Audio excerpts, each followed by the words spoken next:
Hello. Today we're going to talk about least squares fitting. First, let's review some ideas from before about the adjoint of a matrix. Say that V is a vector space over either the real numbers or the complex numbers, and let's fix an inner product on V. Say that T and U are two linear transformations from V to itself, and C is a scalar. We have a couple of properties we'd like to state. First, let beta be an orthonormal basis for V. And let's denote A as the matrix representation of our linear transformation T with respect to this orthonormal basis beta. Then A star, the complex conjugate of the transpose of A, is equal to the matrix representation of the adjoint of T, also with respect to beta. Moreover, we have the following three properties.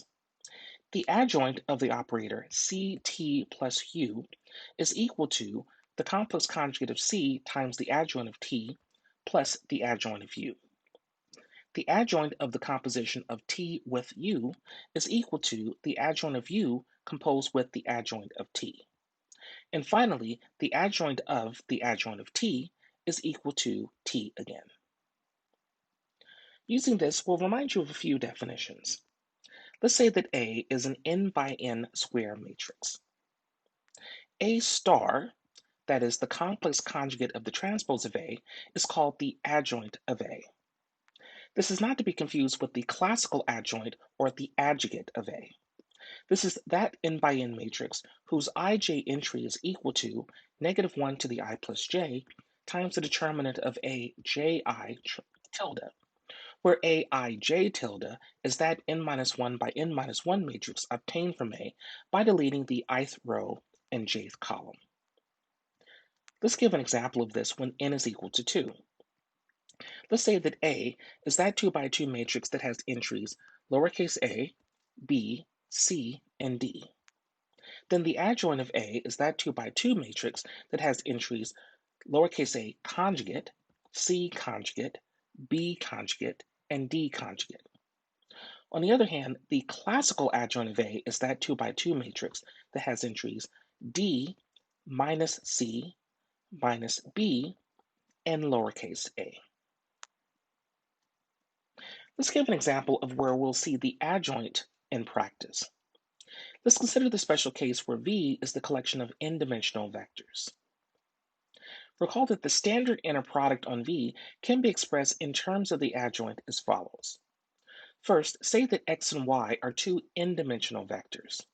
Then the inner product of x and y is that scalar expressed as x1 times y1 conjugate plus x2 times y2 conjugate, and so forth. This is equal to y adjoint times x. Indeed, if y is an n-dimensional column vector, then the adjoint of y is an n-dimensional row vector. So y adjoint times x is a product of a row vector and a column vector, which is seen to be a scalar. It's easy to see that the standard basis is an orthonormal basis with respect to the standard inner product in V. Let's use this to make some observations about the adjoint of an n by n matrix A. Given an n by n matrix A, we can consider the linear transformation that is left multiplication by A. Conversely, given left multiplication by A, we can recover A again by considering the matrix representation of L sub A with respect to our standard basis beta. Now let's consider the adjoint of LA.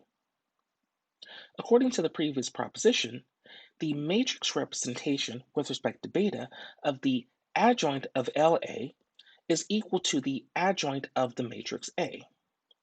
On the other hand, the adjoint of the matrix A is equal to the matrix representation of left multiplication by the adjoint of A with respect to the basis beta. So putting this together, we see that the adjoint of left multiplication by A is the same as left multiplication by the adjoint of A. Today we're going to spend some time discussing least squares approximation. Let's begin this discussion with the concept of a linear regression. For today's lesson, say that we have an experiment where we have the following data. Perhaps we have a series of points t1, y1, t2, y2, and so forth. Here visually you can see what a plot of said data might consist of. We want to keep in mind here that m may be a very, very large number. That is, we may have a lot of blue dots that we're plotting here in our data. But ultimately, what we'd like to do is try to find a line that gives us a reasonable approximation of the data. The line that we'd like to construct is the red line that you see here on your screen. So we're going to assume that there is some linear function, y of t equals ct plus d, which determines the behavior of this system. Let's use all of this to make a definition. In general, say that we have m points, t1, y1, t2, y2, and so forth, perhaps that don't lie on a line, but that we can find a line which is close to these points. This is a type of linear regression. That is, we'd like to find constants c and d such that t1 times c plus d equals y1, t2 times c plus d equals y2, and so forth. We can express all of this as a product of matrices. On the left-hand side, we have a matrix A, which we can express in terms of the rows t1 and 1, t2 and 1, and so forth. We're multiplying by a column vector x, which consists of the constants c and d. And finally, on the right-hand side, we have a column vector y, which has the entries y1, y2, and so forth. Unfortunately, A here is not a square matrix, so we don't expect to find a vector x such that A times x equals y. That is, in general, we do not expect to be able to invert A to solve for x. Indeed, recall that M here may be very, very large, and so we don't expect A to be anywhere near a square matrix. However, we're going to choose some vector x in terms of C and D such that A times x0 minus y will be as small as possible. Let's place all of this together as a rigorous theorem. Again, say that we have an experiment where we have the following data. The best linear fit, y of t equals ct plus d, will have the following coefficients c and d. We can express this as the inverse of a 2 by 2 matrix times some two-dimensional column vector. We'll see in just a moment that this 2 by 2 matrix can be expressed as a matrix product of A star times A, and our two-dimensional column vector can be expressed as a product A star times Y. These are the same matrices A and Y that we found on the previous screen. Let's discuss the proof of the theorem. The idea is that we'd like to minimize the function that you see here on your screen. That is, we're trying to find constants c and d such that this sum of squares will be as small as possible. The e here more or less represents the error that we'll find in the distance between the line and various points that you saw on the screen before. We can try to find the least value of this error function by considering the gradient. That is, we're going to take derivatives and set them equal to 0. First, let's take the derivative with respect to c. Here the idea is that really c and d are the two variables that we're trying to solve for. So we'd like to know what is the choice of c that will minimize the error. So we'll take the derivative with respect to c to find a sum that you see on your screen. We'll do something similar with the variable d. Again, we'll take the derivative with respect to d, and we have an expression in terms of the variables c and d. Since we'd like to set both of these equal to 0, we find a system of two equations and two unknowns. Remember that the t sub i's and the y sub i's are given as part of the data. We really like to solve for c and d. We see that this system of two equations and two unknowns is equivalent to a product of matrices.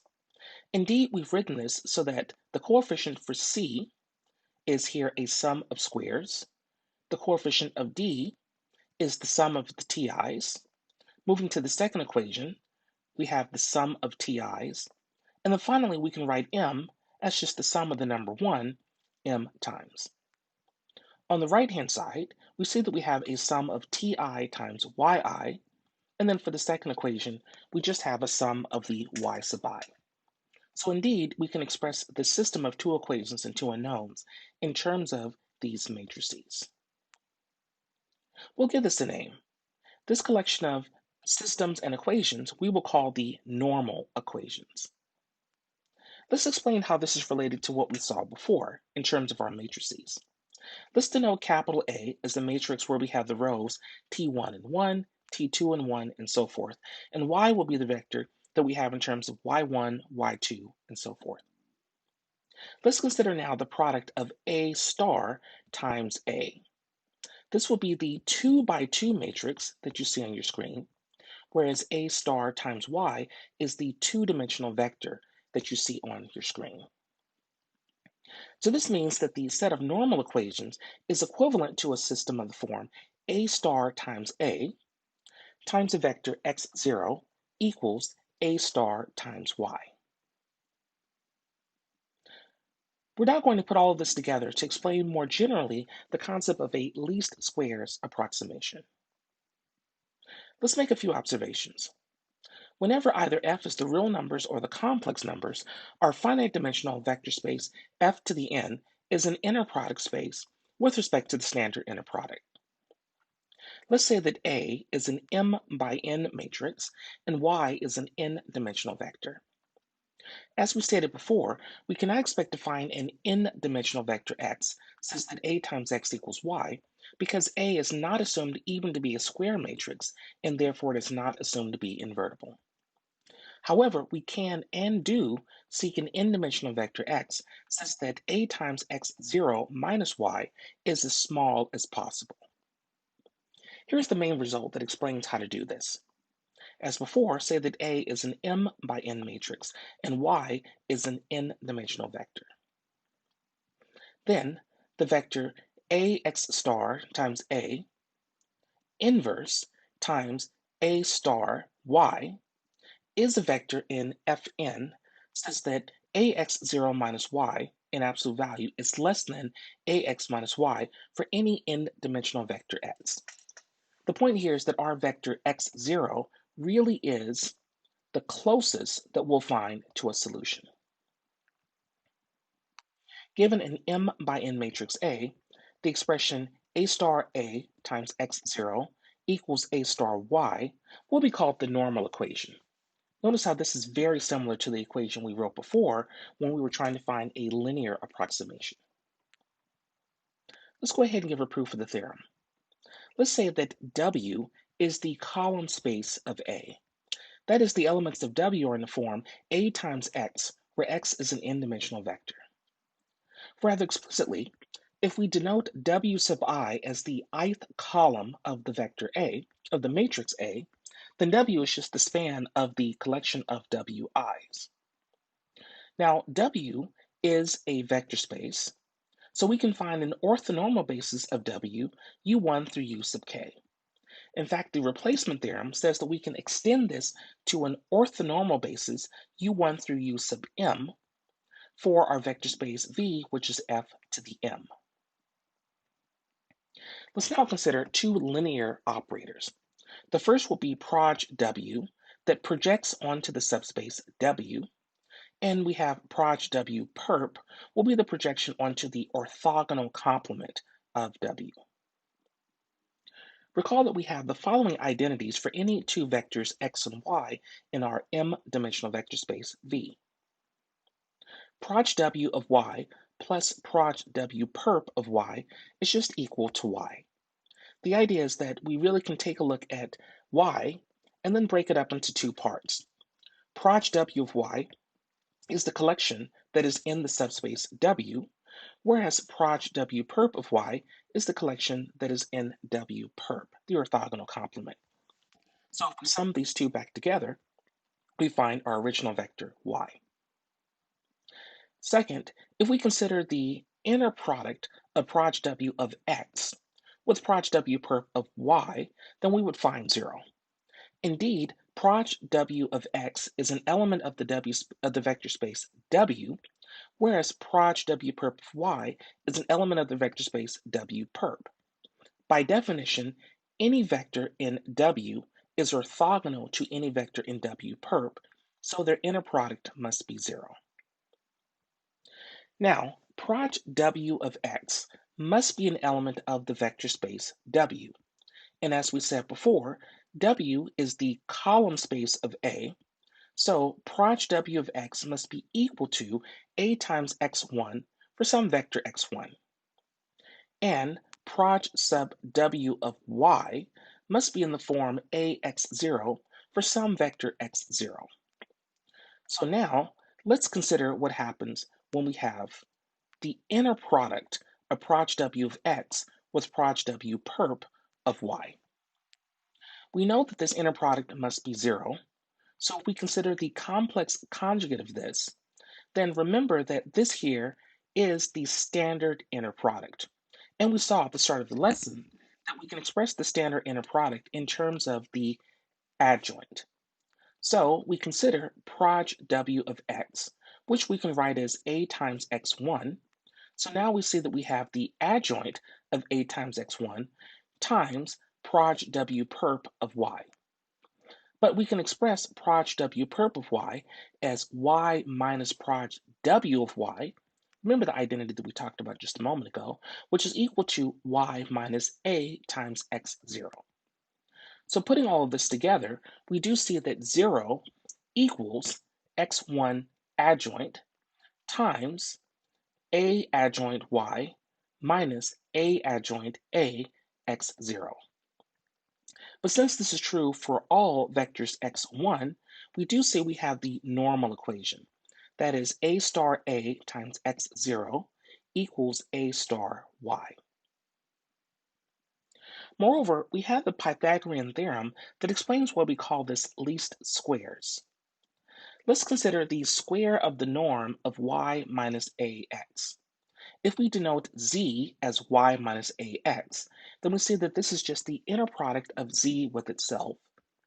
And now let's write z as proj w of z plus proj w perp of z. Using now the linearity of inner products, we can express this as a sum of squares plus some inner products. But these inner products must be 0 because of the properties we just stated a moment ago about how proj w must be orthogonal to proj w perp. Now recalling that y minus z must be equal to a times x, we can then make a few substitutions. And now we find that the square of the norm of y minus ax is equal to the square of the norm of ax0 minus ax plus the square of the norm of y minus ax0. But of course, this is greater than or equal to the square of the norm of y minus ax0, which is exactly what we wanted to show. Let's end today by giving some discussions of exactly what happens more generally when we don't quite have a linear fit, but maybe we like to have a fit with the polynomial. As stated earlier, we may have a data set that has many data points. Here you can see a rather clouded big data set where we have a plot that has 5,000 data points. Perhaps you can faintly see a green line in the middle of the data that tries its best to approximate the behavior of all of this. Of course, we don't expect to find a line that goes through all of these 5,000 points, but we can find a line that does a reasonable approximation of exhibiting the behavior of the data. Here's now a plot that's a little bit more complicated. You can see that again, we have a lot of points, but it doesn't quite have a linear behavior. Instead, we're trying to approximate this new data using a polynomial. In fact, you can go to the website to see a discussion here of how this data set seems to be well approximated by a polynomial of degree 25. So let's try to just have a general discussion. Say that we have a rather large data set where perhaps we have various points. So at t1, we have a point x of t1, y of t1. At time t2, we have a plot x of t2, y of t2. So again, we just have here lots and lots of points that we're trying to plot. So say that we have perhaps a curve that we'll say gamma, which is just a plot of these points x of t, y of t.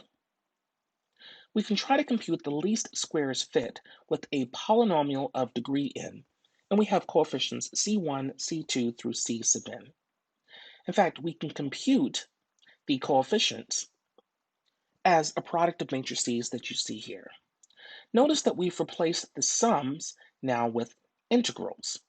The idea here is that we have so many points that instead of just writing a sum, we might as well just go ahead and just integrate over the function to find a much better approximation for our data.